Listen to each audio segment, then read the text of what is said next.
This is BBC World News Today with me, Zainab Badawi. The United Nations is trying to get to the site in the Syrian province of Hama to investigate earlier reports of mass killings in a farming village.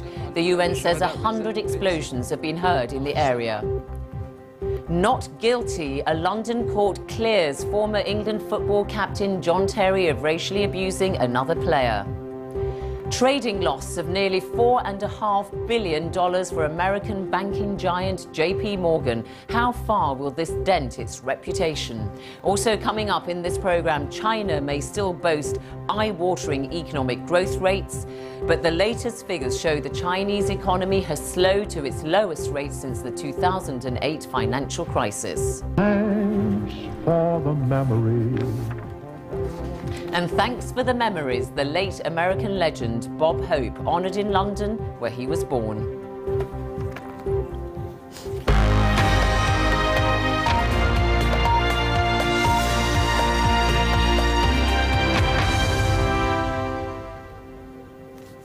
Hello and welcome.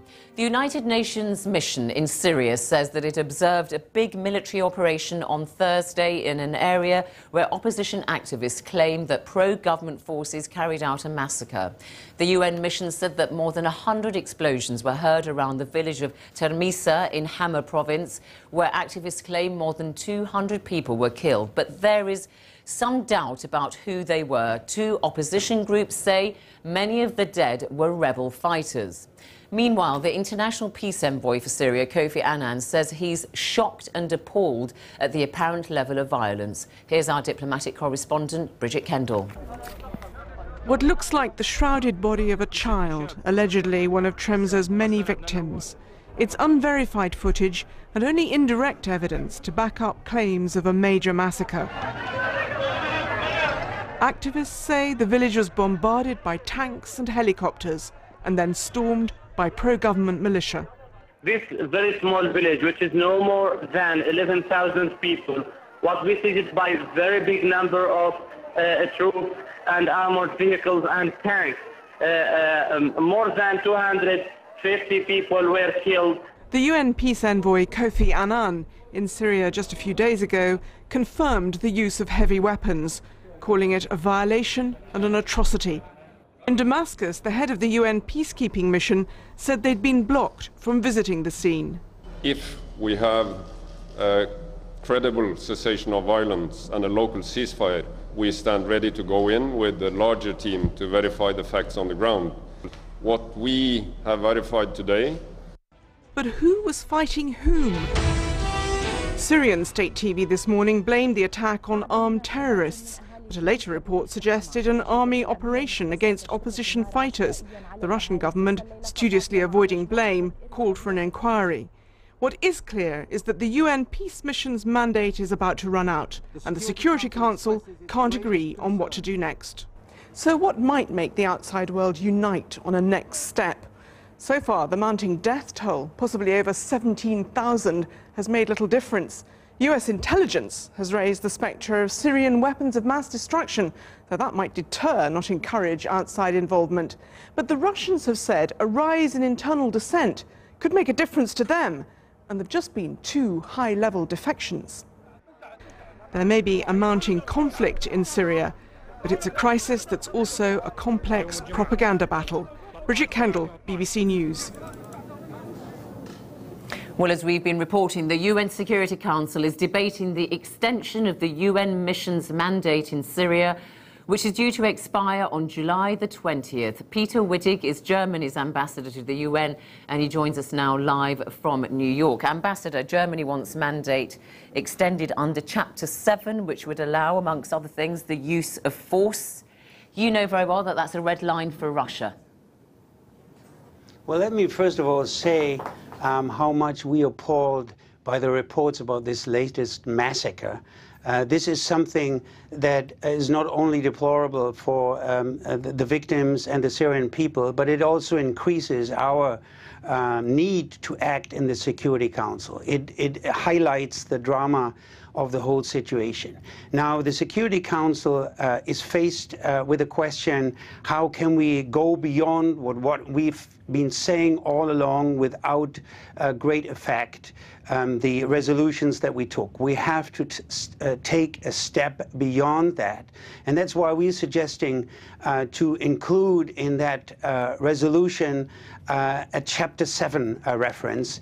In other words, to threaten Damascus and all those who continue to flout the resolutions of the Security Council with sanctions. And that is what we are trying to do with the Russians right now. We are engaging with them in a very constructive way, but we, of course, need to convince council members, and especially the Russians and the Chinese, that a Chapter 7 reference is in order.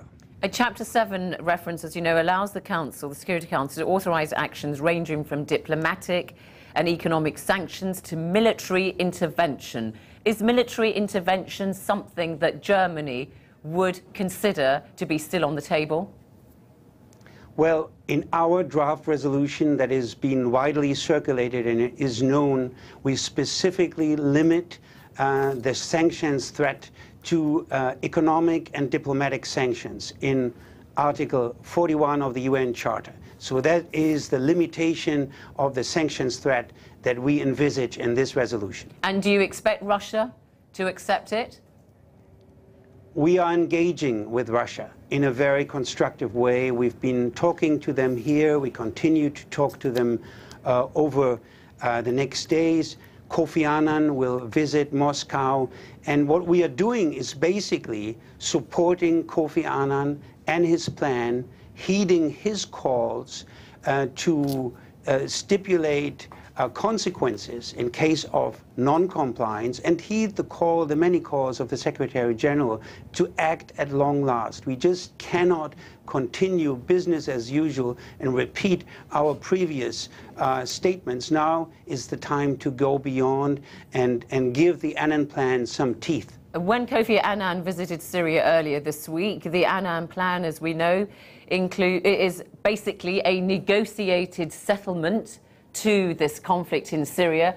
The Syrian opposition not happy. They see that as a lifeline for Bashar al-Assad. Well, the Kofi Annan six-point plan, first of all, stipulates that Damascus has to stop the use of heavy weapons, artillery, tanks, helicopter gunships, which it is using. This is first and foremost the prime obligation of Damascus. And then it tries to facilitate political dialogue. But the first thing is to stop, to halt the use of heavy weapons. And this is what we're going to try to do and achieve with a Chapter 7 resolution. Okay, Ambassador Peter Wittig, the German ambassador to the United Nations, thank you very much indeed for joining us live from New York. Now let's take a look at some of the day's other news in brief. And Russia's lower house of parliament has adopted a controversial bill that labels non-governmental organisations which get funding from overseas as foreign agents. The upper house and President Vladimir Putin are now expected to turn the bill into law. The Kremlin says the measures needed to protect Russia from outside attempts to influence internal politics. Critics say it's an attempt to stifle criticism. In South Africa, at least 24 people have been killed when a train collided with a truck carrying farm workers at a level crossing. Several other people were injured. The driver of the truck is being questioned by police. The German government says it will change the laws